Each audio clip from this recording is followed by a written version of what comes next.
자, 하나님 말씀 같이 보도록 하겠습니다. 요한복음 1장 35절에서 42절입니다. 또 이튿날 요한이 자기 제자 중 두 사람과 함께 섰다가 예수께서 거니심을 보고 말하되 보라 하나님의 어린 양이로다. 두 제자가 그의 말을 듣고 예수를 따르거늘 예수께서 돌이켜 그 따르는 것을 보시고 물어 이르시되 무엇을 구하느냐 이르되 랍비여 어디 계시오니이까 하니 랍비는 번역하면 선생이라. 예수께서 이르시되 와서 보라. 그러므로 그들이 가서 계신 데를 보고 그날 함께 거하니 때가 10시쯤 되었더라. 요한의 말을 듣고 예수를 따르는 두 사람 중에 하나는 시몬 베드로의 형제 안드레라. 그가 먼저 자기의 형제 시몬을 찾아 말하되 우리가 메시아를 만났다 하고, 메시아는 번역하면 그리스도라.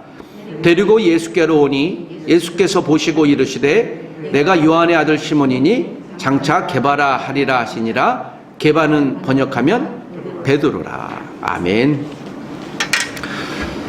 주의 은혜가 저와 여러분에게 넘치길 원합니다. 자, 오늘은 영성기 클래스 교재 5가에 있는 나 인생 그래프 사용하는 법과 이 사과, 이 구원에 관한 이야기, 이제 복음에 대한 이야기 함께 전도 성경 공부 내용으로 여러분에게 잠시 소개하려고 합니다. 누군가에게 복음을 전하고 싶은데 어떻게 전할까? 복음 자체라는 말은요, 복된 소리입니다. 이 복이라는 것은 하나님의 복을 얘기하는 것이죠. 하나님의 복이 무엇일까요?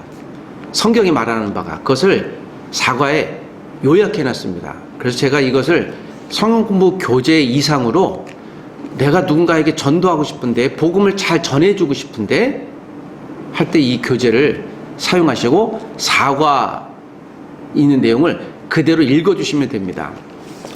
제가 지인 교수님이 목사님 그 전도를 어떻게 좀 쉽게 좀 할 수 있을까요? 해서 이거 그냥 읽어주세요 라고 얘기했습니다. 제가 훈련도 안 받았는데 괜찮을까요? 여러분들이 그리스도를 믿고 또 세례 받으셨고 내가 성경에 대해서 단순히 알고만 있다면 그냥 읽어주시는 것만으로도 충분히 복음을 소개할 수 있습니다. 이 교재를 그렇게 작성했으니 여러분들이 사과 있는 내용을 그대로, 혹시 잘 모르는 것이 나오면 그것은 내가 나중에 다시 목사님께 물어보고 알려드리겠다라고 그냥 지나가셔도 됩니다. 우리가 전도할 때는요, 내 경험한 바, 내가 알고 있는 예수님을 아는 범위 내에서 전하면 됩니다. 우리가 아는 만큼 이야기할 수 있는 거예요. 그것은 맞고 틀리다가 아닌 것입니다. 부족할 수 있지만 부족한 그대로, 여러분 예수님이 누구일까요? 라고 이야기할 때 잘 모르겠는데요 라고 이야기할 수도 있지만 내가 알고 경험한 만큼은 얘기해 주시면 됩니다. 오늘 이 시간에 그 예수님이 누구일까요? 라고 하는 질문 가운데 내가 아는 예수님을 단순히 아는 만큼만 전했더니 위대한 한 분의 지도자가 탄생하는 것을 보게 되어집니다. 자, 요한복음을 우리가 읽습니다. 교회를 처음 나오시는 분들에게 성경을 읽으라고 소개해 줄 때 요한복음을 읽으라고 소개해 줍니다. 가장 쉽고 이해하기 좋기 때문에 요한복음을 읽으라고 소개하기도 합니다. 요한복음은요, 예수님에 대해서 명쾌하게 얘기해요. 나는 누구다. 나는 생명의 떡이다. 나는 세상의 빛이다. 양의 문이다. 선한 목자다. 부활이다. 길과 진리 생명이다. 참포도 나무다. 라고 해서요, 너무 쉽게 얘기해줘요. 예수님 누구세요? 나는 진리야. 나는 길이야. 라고 설명해 주고 있습니다. 그래서 요한복음은 예수님이 내가 누구인지를 출애굽기에서 나는 나다 라고 하나님 소개해 줬어요. 그 출애굽기 3장 14장의 말씀이 오늘 요한복음에 예수님이 정확히 얘기하고 있는 내용이어서 요한복음을 많이 읽습니다. 특별히 여러분 요한복음에는 믿다라는 이 동사가 98번, 거의 100번 가까이 나와요. 그래서 요한복음이 강조하는 바가 이거예요. 예수님을 믿으십시오 라고 하는 이 주제로 1장부터 마지막 장까지 강조하고 있지요. 전도 소책자예요. 그 당시에 전도 축제가 있었으면 요한복음 소개하고 읽기 운동을 했을 것이에요. 예수님을 처음 만나시는 분들이, 특별히 자녀들에게 요한복음을 소개해 주시기를 부탁드립니다. 제가 요한복음 성경을 읽으면서 성경이 재밌다라는 것과 성경이 어렵다라는 두 가지를 제가 생각을 해봅니다. 성경은 한국 문화가 아니기 때문에, 특별히 이스라엘 유대인 문화이기 때문에 좀 어려운 부분도 있기도 합니다. 그러나 성경은 모든 인류가 1살짜리부터 100살 노인까지, 어르신까지 이해할 만하게 썼기 때문에 모든 인류에게 성경은 재미있는 책이에요. 재미만을 위한 것은 아니지만, 자, 이 성경을 여러분들이 이렇게 사랑해 주시기를 부탁드립니다. 여러분 인생 가운데 가장 기억에 남는 일 중에 기쁨으로 또 감사로 느꼈던 경험은 무엇입니까? 자, 영성기 클래스 5가 마지막 이 나눔 교재인데요. 이 부분은 자기 공개하는 내용입니다. 여러분, 누군가 내가 다른 사람에게 소개할 때는요, 제한된 정보만 소개해요. 혹시 내가 누군가 친해지고 싶으면 이걸 사용하십시오. 나의 인생 그래프. 여기서 나오는 여러 가지들 가운데 내가 가장 기뻤던 사실, 또 그와 다른 사건을 이야기하면서 내가 누구인지 알아가는 것입니다. 인생에 지나온 시간을 누군가에게 이야기해 준다는 것은 그렇게 쉽진 않지만, 이야기해 줄 때 그와 가까이 될 수 있는 것입니다. 요한복음 1장에 자신이 경험한 가장 기쁜 소식을 전했던 한 사람이 등장합니다. 자, 요한복음 1장 35절에서 39절에 이 사람이 등장합니다. 35절에서 39절 읽어보겠습니다. 또 이튿날 요한이 자기 제자 중 두 사람과 함께 섰다가 예수께서 거니심을 보고 말하되, 보라, 하나님의 어린 양이로다. 두 제자가 그의 말을 듣고 예수를 따르거늘 예수께서 돌이켜 그 따르는 것을 보시고 물어 이르시되, 무엇을 구하느냐 이르되, 랍비여 어디 계시오니까 하니, 랍비는 번역하면 선생이라. 예수께서 이르시되, 와서 보라. 그러므로 그들이 가서 계신 데를 보고 그날 함께 가니 때가 10시쯤 되었더라. 자, 요한복음에 위대한, 사람이 낳은 사람 중에 가장 위대한 사람이라고 칭송받는 세례 요한이 등장합니다.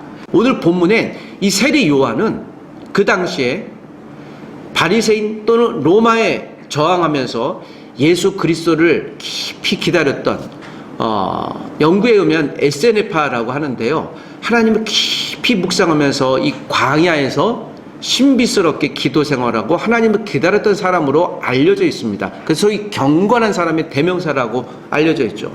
그래서 많은 사람들이 그를 따랐어요. 우리 이 시대도 그렇지 않습니까?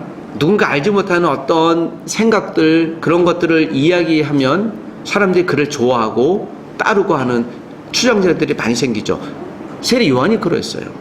요한이 한마디 하면 그의 말이 얼마나 시원한지 사람들이 그를 환호하기 시작합니다. 그리고 제자들이 있었습니다. 그런데 자, 오늘 1장 35절부터 본문에 보면 드디어 세례 요한과 예수님이 조우하고 만나게 되어집니다. 그리고 세례 요한은 예수님에게 세례를 주었어요. 그리고 이 예수님이 메시아라는 것을 성령님이 감동해서 알았죠. 이 사건 뒤에 오늘 세례 요한의 제자 중에 두 사람이 세례 요한에게 묻습니다.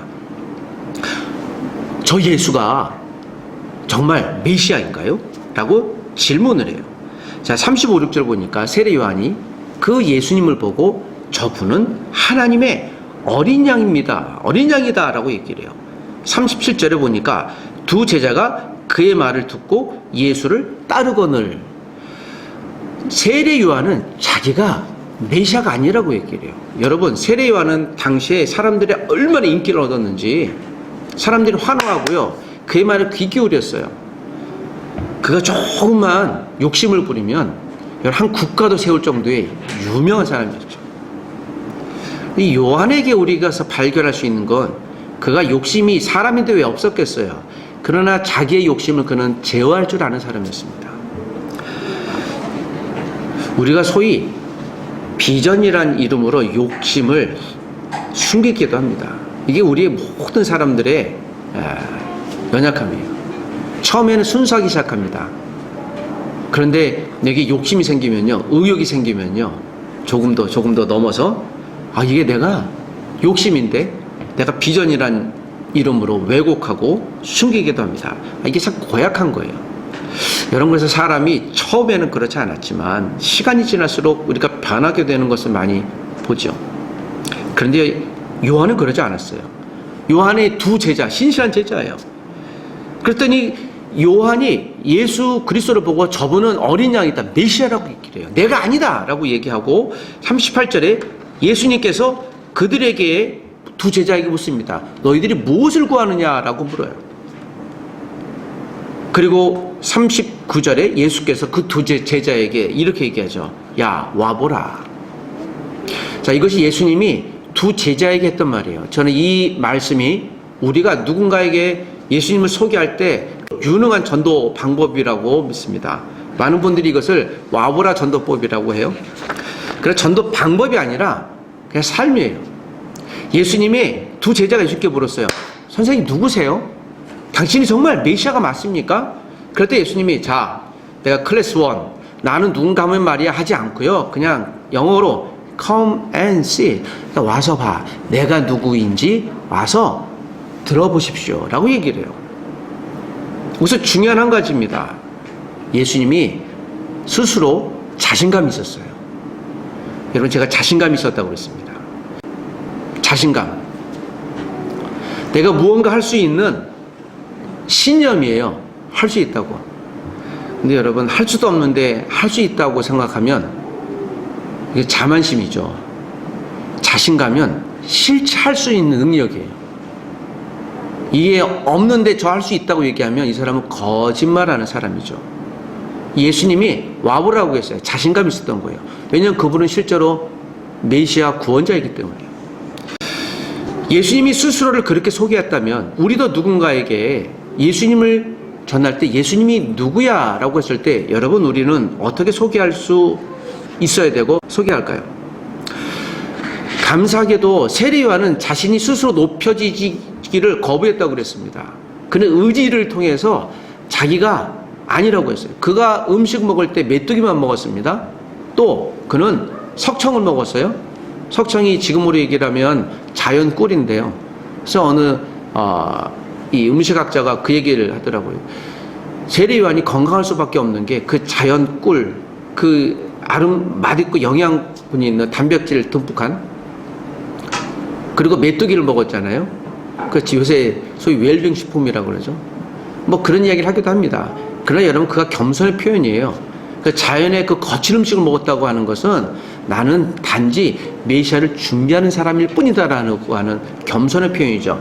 여러분, 하나님은 겸손한 자를 사용하신다는 것이 여기서 등단되는 것이죠. 우리가 자신감을 갖는 것은 필요합니다. 여러분, 혹시 그리스도인이라는 자신감이 있으신가요? 내가 누군가에게 난 그리스도인이라고 소개할 때 여러분, 자신감 있게 소개하시는지요? 맞습니까? 근데 사람들이 내 행동을 보면 어떡하지? 관계없어요. 내가 나를 소개할 때 그리스도인이라고 소개하는 건 믿음의 자신감이에요. 그 자신감은 사실인가요? 그건 사실에 근거하는 거예요. 내 행동하고는 별 상관이 없어요. 이건 정체성을 의미하는 것이죠. 예수님이 자기의 정체성을 알았어요. 실제 메시아였거든요.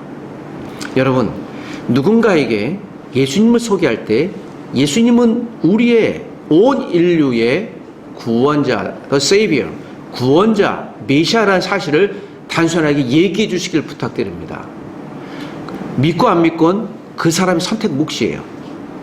자, 이 사실을 이 한 주일 동안, 또 아니, 내가 복음이 필요한 저 사람에게 예수님을 전해야 되겠다고 할 때 단순히 이 사실만 전해 주시길 부탁드립니다. 예수님이 누구라고요? 메시아다. 예수님이 우리 쉬운 말로 구원자입니다. 당신의, 우리의 구원자이십니다.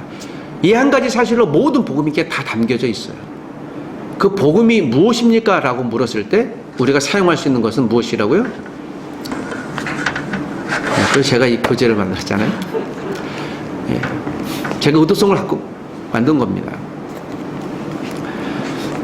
어떤 다른 교회 사모님 두 분에게 이 책을 보내드렸더니, 우와, 목사님, 이 책이 제가 요새 발견한 책 중에 가장 쉽고 명확하게 복음을 소개하고 있는 것 같아서 이거를 혼자 열심히 공부하겠습니다. 그래서 사모님, 정말 보시는 눈이 있네요. 정말 제가 이 책을 만들고서도 제가 얼마나 감동했는지 볼 때보다 놀라요. 라고 하는데, 제가 이 표현은 제 스스로를 자랑하는 것이 아니라 제가 볼 때마다 정말 잘 만들었다. 그래서 제가 이거 내가 만든 게 아니겠다. 그냥 성령님이 시키셔서 이것을 만들었겠다라는 생각이 듭니다. 제가 강조하는 거예요. 자신감이 있는 겁니다. 제가 만든 것이 자신감이 아니라 이거 하나님 만드셨구나라는 제 확신이 있기 때문에 그런 것이죠. 뭐 책을 이따위로 만들었어요. 뭐 그렇게 평가할 수도 있어요. 거기에 별로 신경 쓰지 않습니다. 왜냐하면 저는 복음을 단지 하나님 말씀에 따라 잘 정리했을 뿐이고요. 원저자는 성령님이십니다. 여러분, 이 교재 사과를 단순히 소개해 주십시오. 제가 알고 있는 몽골 자매가 이제 몽골어 번역하고 있고, 영어랑 몇 개 국어 이제 번역을 해서 소개해 주려고 해요. 번역의 목적이 아니라 복음 소개하는 데 유일한 목적이 있는 거예요. 한 분이라도 복음을 들을 수만 있다면, 와, 얼마나 좋을까? 이 복된 소식을.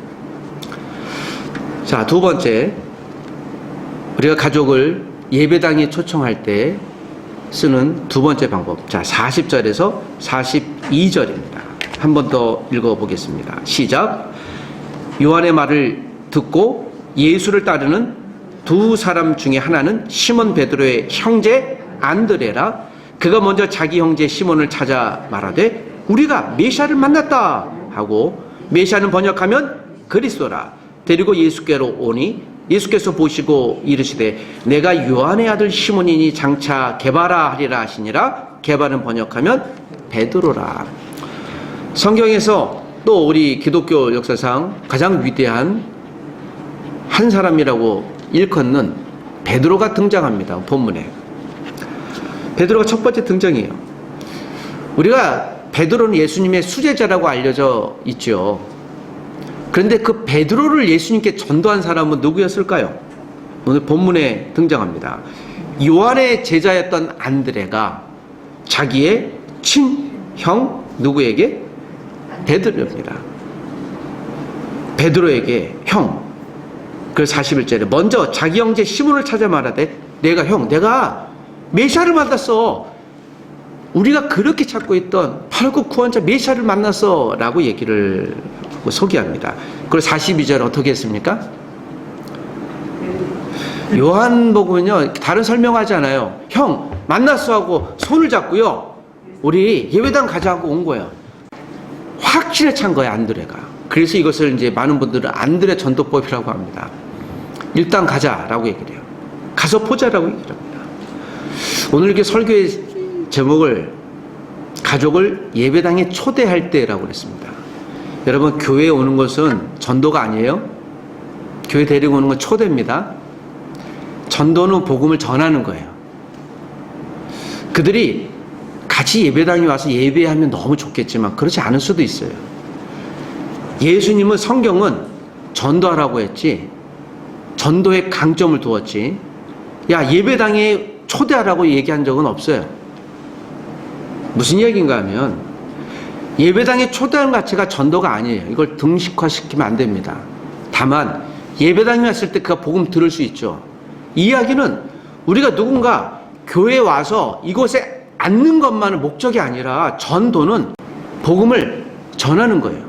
그러면 하나님이 신비하게 그의 마음 가운데 찾아가셔서 정말 예수님이 나를 위해 십자가에 죽으셨구나. 그래서 그가 예수님을 믿게 되고 배우게 되고 세례받게 되고 비로소 그들이 공동체 가족이 되어서 교회 일도 함께 하게 되고 또 그들이 또 다른 전도자가 되는 것이죠. 베드로가 그러했어요. 안드레가 없었다면 베드로 있지 않았어요. 그래서 안드레가 숨겨지게 더 위대한 것이죠. 여러분, 나를 낳으신 부모님이 그래서 귀하고 위대한 것입니다. 우리 영적인 부모님이 그래서 위대하고 소중한 것입니다. 제가 초등학교 때 그렇게 저를 막 혼냈던 전도사님이 위대한 거예요. 제가 그것도 기억이 납니다.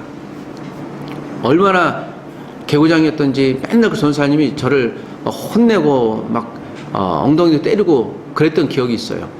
그런데도 불구하고 교회 안 오면 막 손 끌고 교회를 데리고 갔어요.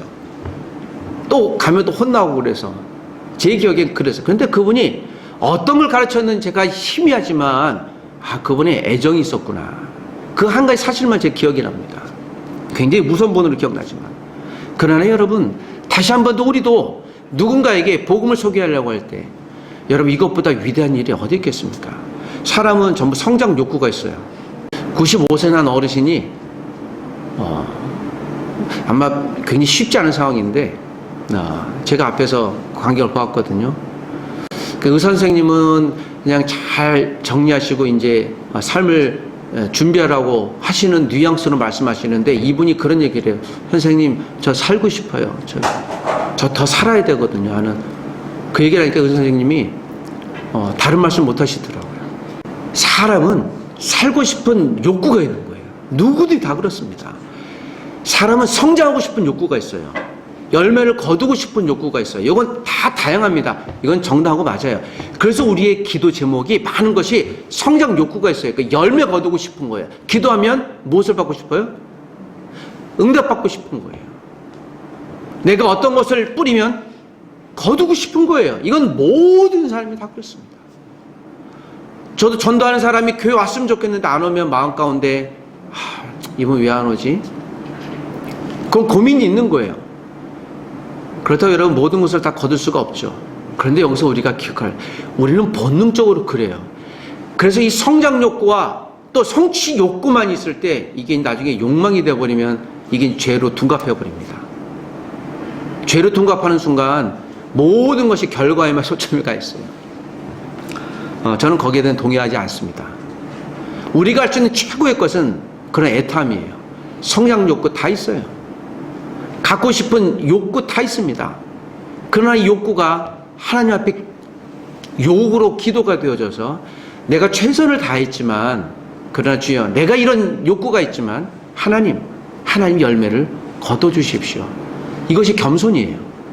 이것이 절제예요. 그리스도인들에게 필요한 가장 위대한 것은 절제인 것이죠. 절제는 남을 위해 헌신하고 희생하는 어떤 것들을 의미합니다. 오늘 이 두 분의 이야기, 안드레의 그 겸손, 그리고 예수님이 일단 와보라고 했던 단순함. 우리가 예수님은 아니지만 이 예배당이 초청하려고 할 때 우리 목사님 보러 가자 그런 말씀 안 하셔도 돼요. 내가 가장 위대한 한 분 예수 그리스도를 소개하고 싶은데 그래서 예배하러 가자. 그래서 예배당에 초청하시면 돼요. 제가 초대라는 말을 썼습니다. 그 한 분이 초대하고 한번 경험을 하겠지만 그날 와서 소개하는 복음을 그가 만나 주의 제자가 될지 그건 아무도 모르는 것이에요. 우리가 할 수 있으면 매주 그런 분들을 초청하면 얼마나 좋을까요? 초청 못할지라도 그분이 메시아라고 안드레처럼 소개하는 것, 그 형에게 소개하는 것. 그리고 그 형 베드로는 결국 예루살렘의 첫 번째 목회자가 되어졌고요. 그는 마지막 로마에서 거꾸로 달려 순교했을 때까지 예수 그리스도를 전하는 신실한 사람이 되었죠. 베드로 뒤에 안드레가 있었습니다. 형, 와봐. 예수님이 메시아셔. 다른 설명하지 않았습니다. 오늘 저와 여러분들이 이 요한복음에서 소개하고 있는 예수님의 전도에 소개하는 방법, come and see라고 단순하지만 확신에 차 있는 그 말씀. 안드레처럼 형, 내가 메시아를 만났는데 그분은 정말이야. 우리가 기다린 메시아가 맞아. 가서 한번 보자. 여러분, 이 사실에 의해서 우리도 누군가에게 복음을 나누고 전도할 때 이 두 가지 단순하지만 명확한 방법을 갖고 여러분 한 주일 동안 예수 그리스도를 잘 전하고 증거하는 우리가 되시기를 주의 이름으로 부탁드립니다. 하나님, 우리가 할 수만 있으면 하나님 복음의 소중한 통로가 되게 주옵소서. 같이 기도하겠습니다. 하나님 아버지, 예수님 자녀로서 자신감을 갖고 살아갈 수 있는 은혜와 확신을 허락해 주시옵소서. 예수님이 와서 나를 보라고 말씀해 주셨던 고백처럼 주여 우리도 누군가에게 예수 그리스도를 와서 보라고 오늘 예배당에 초대할 수 있는 자신감을 주시고, 일상에서도 우리가 예수님이 누구인지 고민하고 궁금해하는 사람이 있다면 하나님 또 이 교제를 통해 예수님을 전하는 통로가 되게 도와주옵소서. 내가 사랑하는 가족들이 예수님을 만나는 통로가 되도록 나를 사용하여 주옵소서. 안드레가 형 베드로를 예수님께 데리고 왔고, 그 베드로가 이후에 그 위대한 주의 제자가 되어 하나님의 통로가 되어줬던 것처럼 내가 누군가를 주님께 데리고 왔을 때 그가 하나님의 위대한 복음의 통로가 되도록 주여 사용하여 주옵소서. 나도 내 가족을 예수님에게 데리고 올 수 있도록 용기와 믿음과 지혜를 허락하여 주시옵소서. 예수님의 이름으로 기도합니다. 아멘.